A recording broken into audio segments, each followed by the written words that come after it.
Welcome back, and today I have an eBay special to work on. A Genesis Model 2 and a SegaCD that it came with. These are not represented to be in working order by the seller, so I'm gonna guess they probably don't work. They were just listed as for repair, so chances are, or maybe it was untested. Either way, they usually mean the same thing, that in some cases they really are just untested and the seller doesn't want to take responsibility for whether or not they work, doesn't want to get them back, they just want to be rid of them.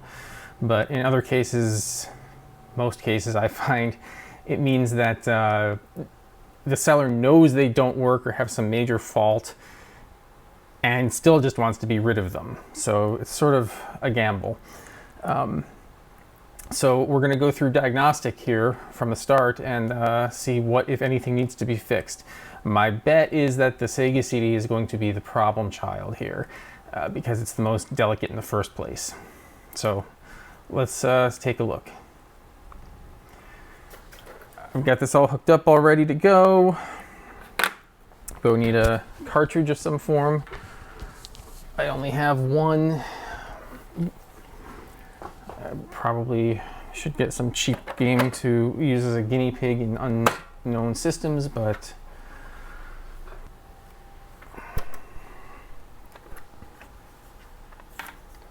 okay, good. We have audio.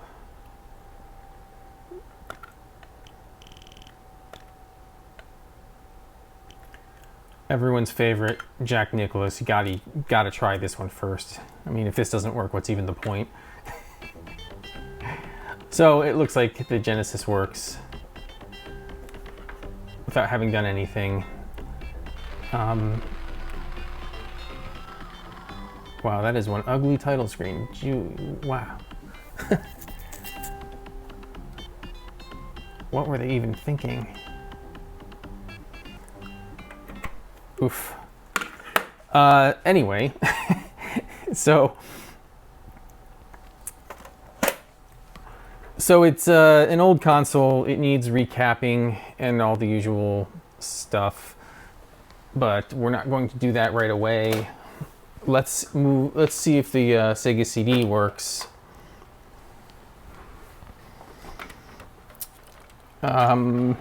Not much to say about this. The power situation is a bit obnoxious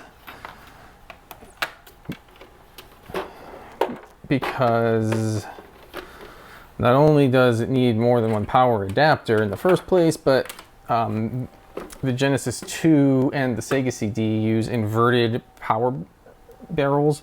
So the Genesis 2 is center positive, the SegaCD is center negative. I didn't have appropriate barrel sizes to wire up a mutant adapter for that, so I'm using the power adapter it came with. Actually, what I'm using is a Genesis 1 power adapter for the SegaCD because the Genesis 1 was center negative, I believe. Yes. And I'm using my PS2 Slim adapter for the Genesis here. Okay, so no free game. Game pre-installed with it. So let's just see if it starts up at all.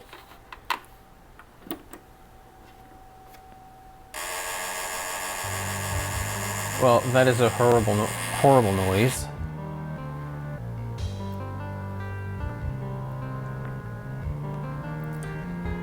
It electrically functions in that we can see the ROM here, obviously, but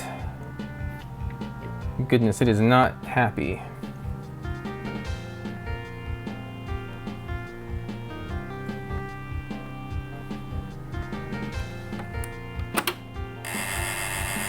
All right, I only have one SegaCD disc, and I am not putting it into a system making sounds like that. So I guess the next step is going to be to crack this thing open and see if we can spot what might be the problem. Sounds like either a belt is slipping, or some other thing is stopping a mechanism from moving the way it wants to.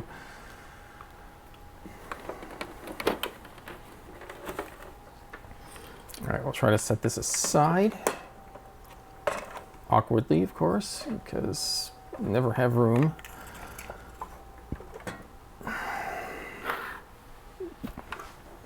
Unplug that. And let's get into this thing.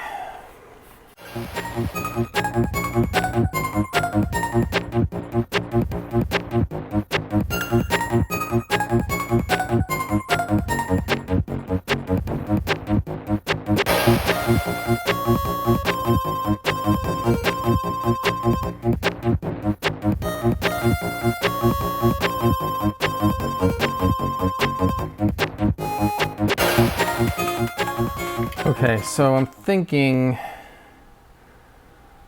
at this point we might want to observe it to see what exactly isn't working. Does it not spin? Is it unable to move the drive head? So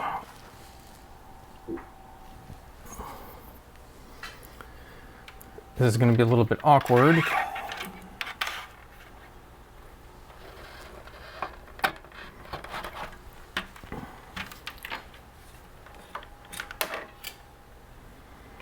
I have to put this on carefully since it's not going to be spaced properly anymore. We might want something for this to sit on in here.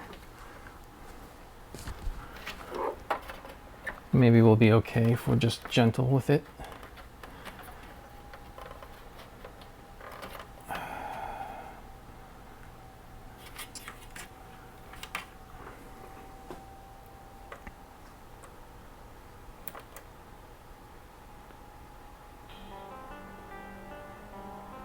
Okay, so to convince it that the door is closed, I believe what happens is that the door hinge presses against this.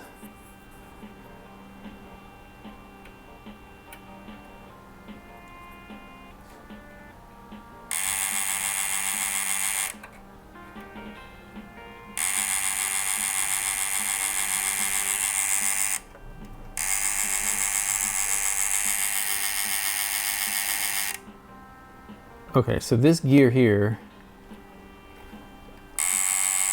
is spinning, but it's just grinding.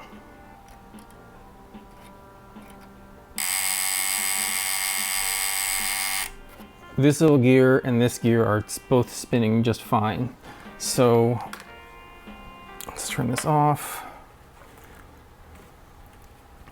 The question is, what are they trying to do? If I turn it by hand, I can see that you can see that the CD laser does move. But it fails easily.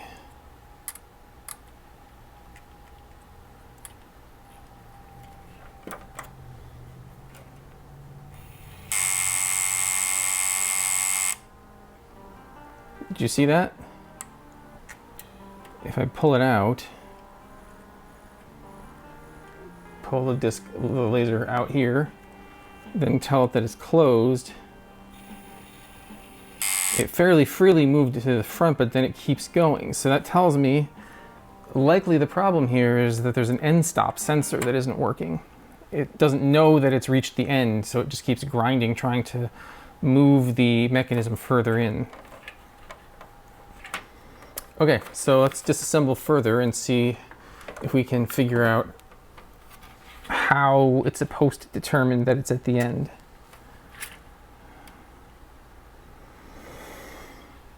Fortunately, this is pretty easy to remove because it's on a ribbon cable that just slides easily out.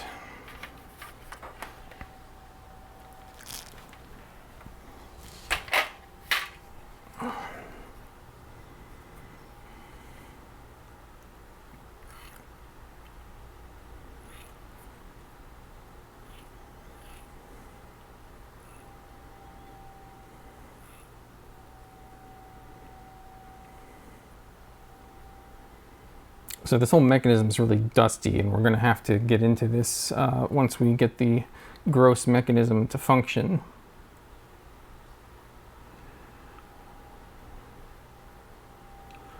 I'm just visually inspecting it, trying to see if I can spot the place it's supposed to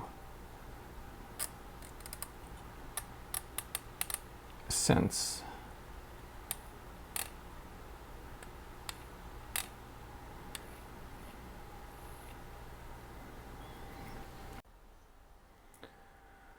Okay, so let's try and give you a good look at that. See this thing here. It's hard to point at. To the left of this capacitor, there's a little tower guy here. This appears to be a switch. If you watch, keep an eye on it as I bring the laser back into home position. See how it bends? Bends back. Pretty sure that's the sensor for the end stop. And the gears, when I turn them in my fingers, they don't start grinding until after that has been displaced. So that tells me that it's supposed to be signaling, hey, we've reached the end at this point, and doesn't. So the mechanism just keeps grinding until it hits a timeout, waiting for that sensor to flip, and it never does. So seems we have a problem with the sensor there. I don't know how fixable that's going to be, unless we can find some kind of a new sensor mechanism. Hypothetically, I guess you could replace this entire pickup assembly, but that seems like a nuclear option. If that's a particularly bespoke part, though, we might not have another choice. I'm just looking to see how you actually disassemble these two pieces. It doesn't look like they're really meant to come apart too easily. There's obviously a post with a screw here, but everything else, this motor goes right through.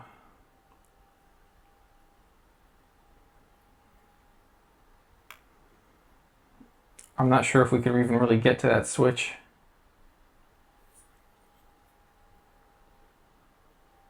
So we could try some basics like blasting it with air or contact cleaner. Maybe we get lucky. I'm not sure how reliable that fix would be, but we can try. It doesn't look like it needs to be bent into position though, because it's bending pretty far back when the mechanism impacts it, and that's not helping. All right, I'm gonna see if I can get a better attack angle on that thing. I'm afraid I'm gonna have to take this apart pretty far just to get at the stupid switch though.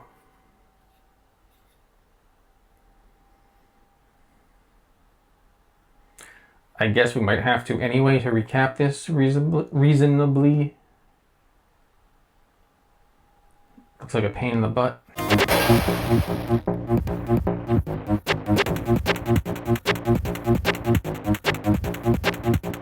Okay.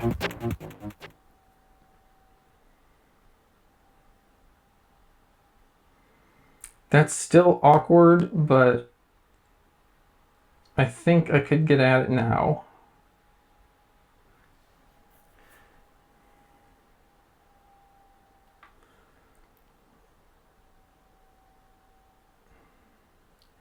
It's got like a plastic carrier around it. I'm not sure whether that'll have to come out or not.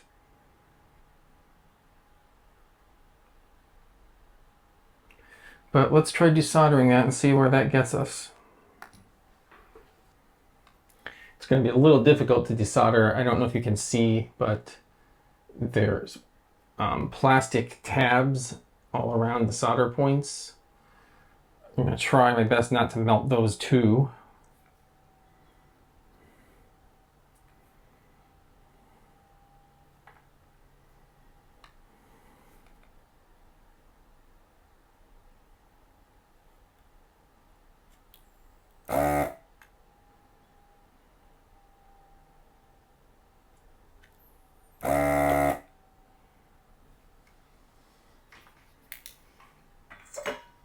Okay, that worked pretty well.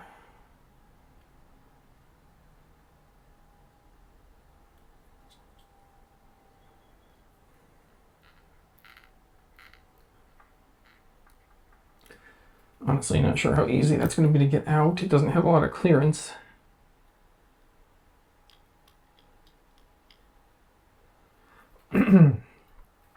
We might need to take the assembly with it. Yeah, see, the whole thing wants to come out at once. That's pretty easy though. I don't think I melted any of the plastic. And the tabs are clear now.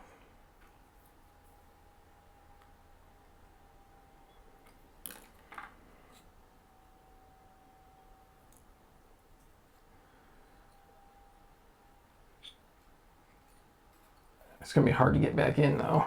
I'll tell you that right now. I may end up having to disassemble the rest of this. Because I don't think I'm going to get a straight shot. But there we go, here's the sensor. In all of its, glory.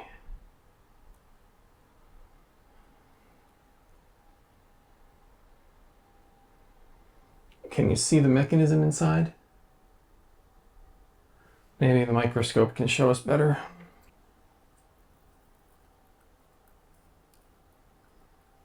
There we are. So what happens is it's supposed to be those two pieces make contact. And apparently they aren't. So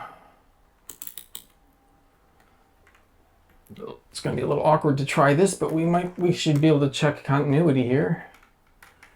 Right there obviously should not be any right now.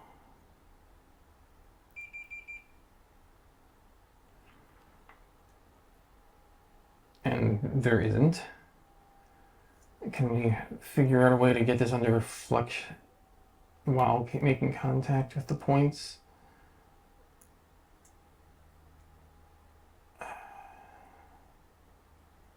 Tricky.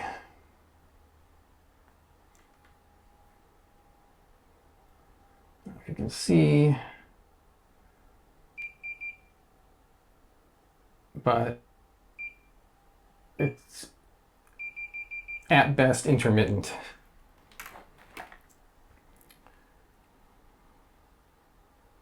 So what do? Well, the plastic enclosure is open-ended on the bottom. So I think what we can try doing is perhaps bathing this whole thing in IPA, isopropyl,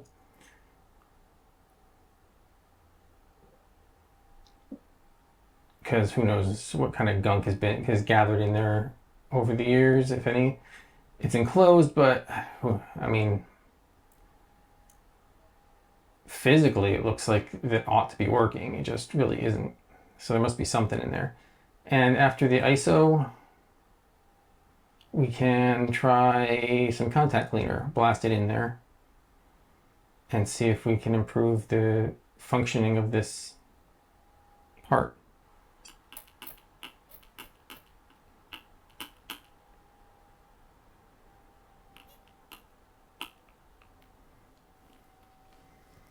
Could try a literal bath, I guess.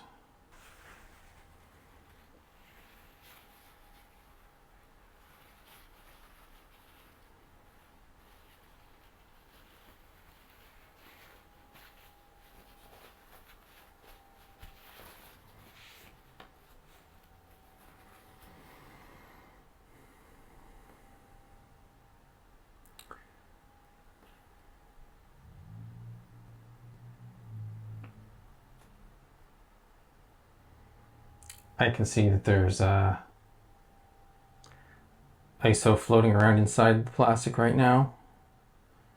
So I don't think a bath is going to be necessary. I'll just work this contact a bit. Maybe someone out there can prove me wrong, but I kind of doubt you can get a replacement for this weirdo sensor. At least not by itself. I did see that you can find on eBay a brand new pickup mechanism, but it's about 50 bucks, which is, you know, a large chunk if all it takes is fixing one sensor.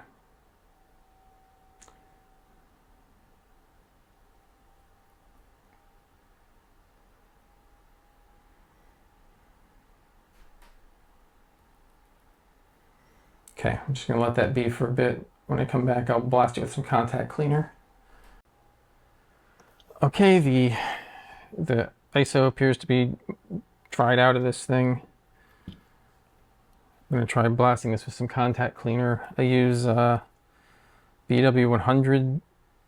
I don't know if it's particularly better or worse than anything else, but it's worked well for me so far. Now this has a little weird hinge or door mechanism in there.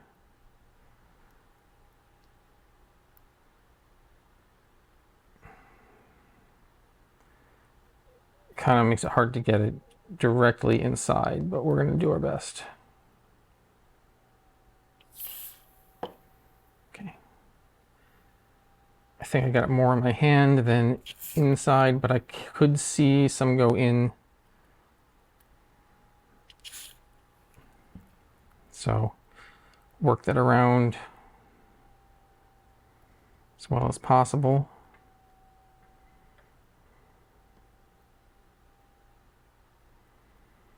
And then we'll retry our multimeter test.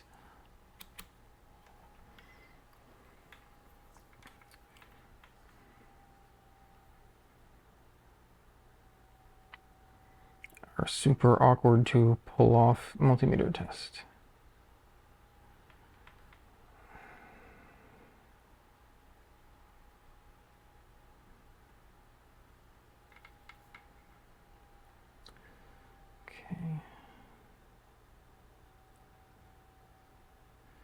To flex it while touching contact on each side, which is not easy.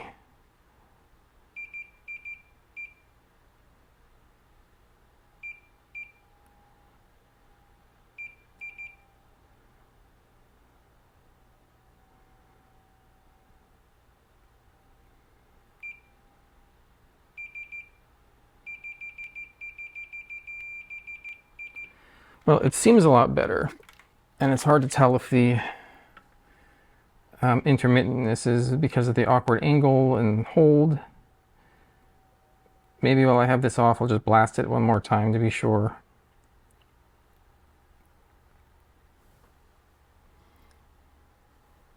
Oh, there I put the stuff.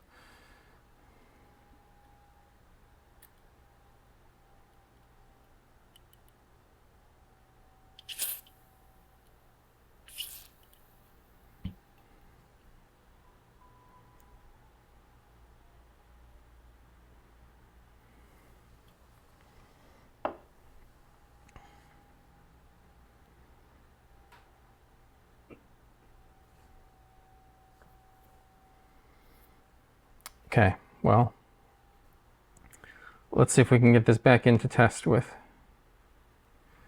It bends clearly in this direction. It doesn't really work in the other direction, so it's easy to figure out what's correct.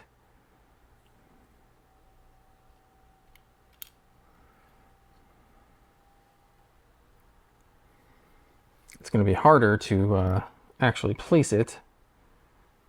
I'm not sure if I'm going to be able to without further disassembly, but I'm going to try. Maybe tweezers would help.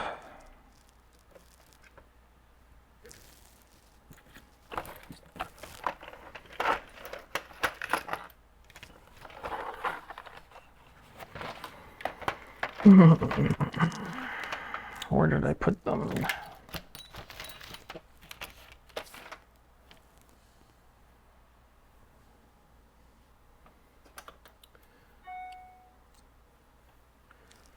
I swear I have a whole bunch of tweezers and they're all missing. I just got these micro tweezers, which are probably not ideal for this.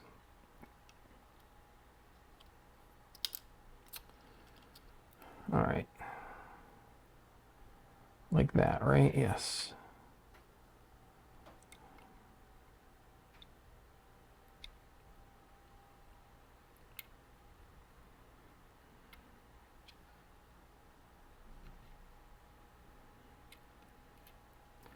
The principal difficulty being that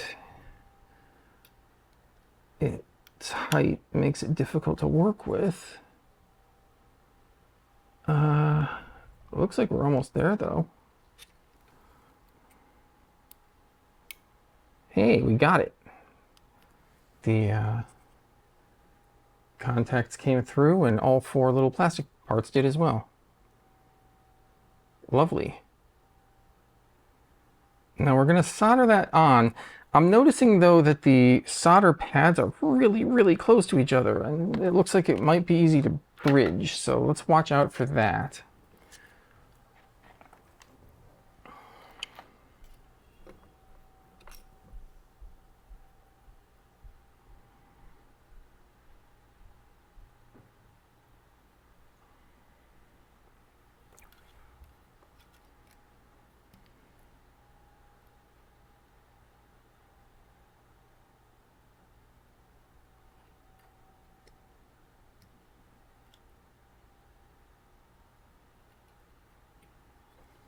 Okay, should be good, but let's just make sure.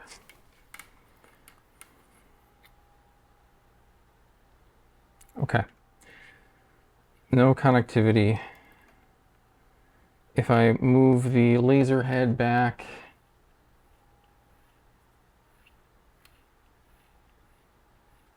to the end of the track, and the switch is displaced, do I get a signal now? I do. That's promising. Let's try putting this back in and see if that solved the main problem.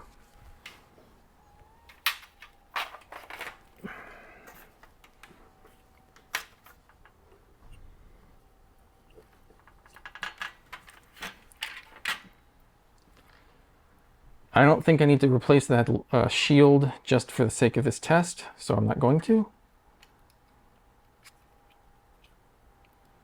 I do need to replace the ribbon, obviously.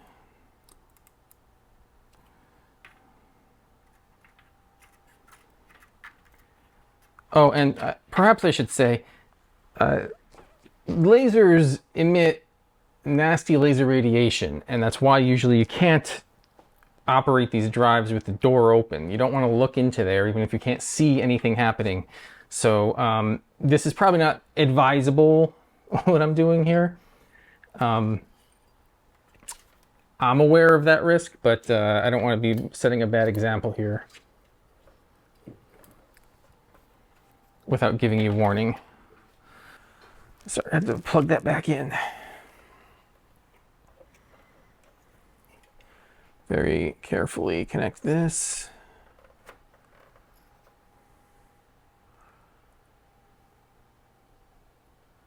All right. Let's see where we are.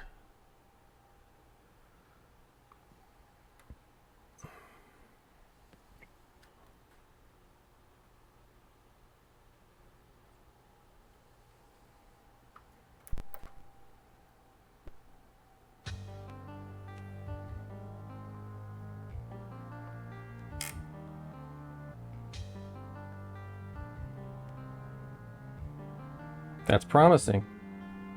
The grinding is gone. Well, we had a grind. Just one initially, but that's an awful lot better. And we can see the laser articulating up and down as it looks for a disk. So I gave the warning about radiation earlier. Honestly, I don't know how much of a risk it is if you're not looking straight in at it, but let's be safe. So no testing like this any more than necessary. Let's put the cover back on and see if I can get it to read my disk. If it does, awesome, we fixed it and we can move on to the refurb part, which is the cleaning and the recapping and such. May or may not leave that for another video. I don't have to have all my videos be multi-hour marathons, although let me know, what do you prefer? The analytics I've got so far say that you guys do prefer the super long videos, but I've also got a pretty small audience so far. You guys get to have a big say in my current and future direction just by speaking up, because I'm making it for the audience. Okay, obviously I didn't seal any of this stuff. We're just kind of loosely floating here.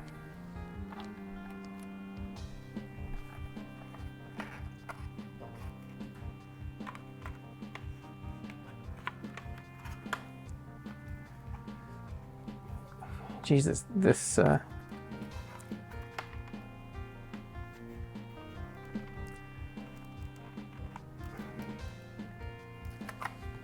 don't know if you can see this stupid case is coming apart in front of me. All I tried to do was swing it open. SegaCD games have some of the worst cases ever made, I think, in terms of fragility, waste of space.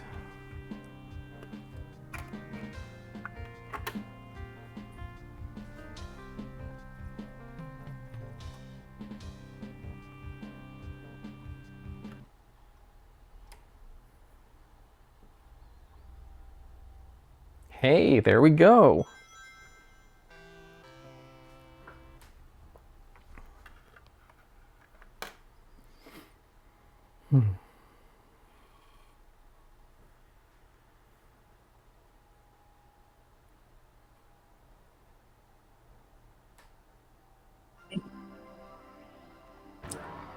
And good, because to be completely honest with you, I didn't even know if this disc worked. I've never tried it before and I had nothing to try it in.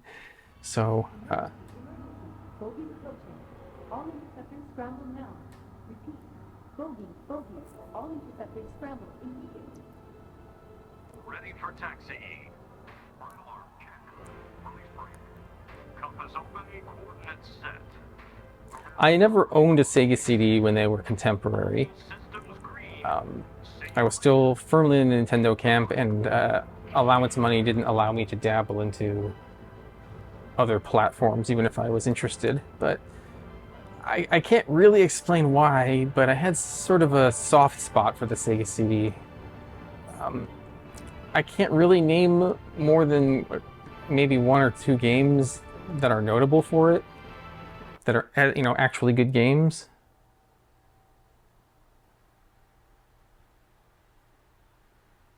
What happened there?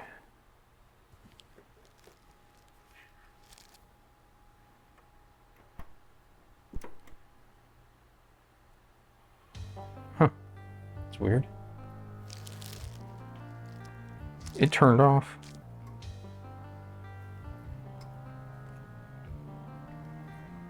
Well, we may be running into the sort of problem that recapping would solve at that point.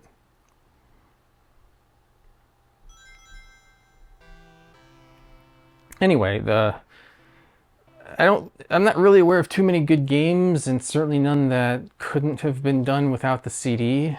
I liked Lunar, and especially Lunar 2, but they aren't amazing. Other than a few cutscenes, everything could have been done on a cartridge, really. Snatcher was the famous one. But there was something about that era where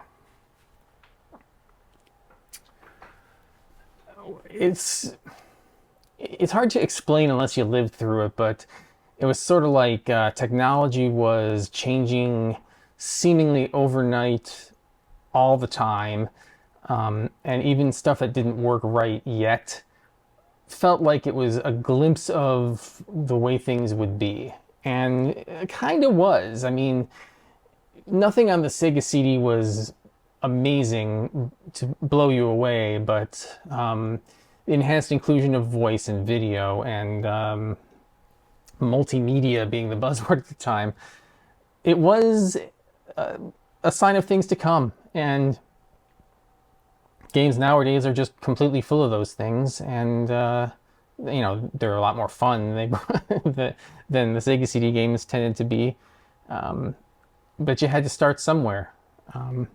So I always got a little bit of a soft spot for this weird system. Less so the 32X. But have one of those to look at as well. So anyway, I'm going to get to refurbing this guy, and I'll probably make a video of that too. And I'll see you there, I hope.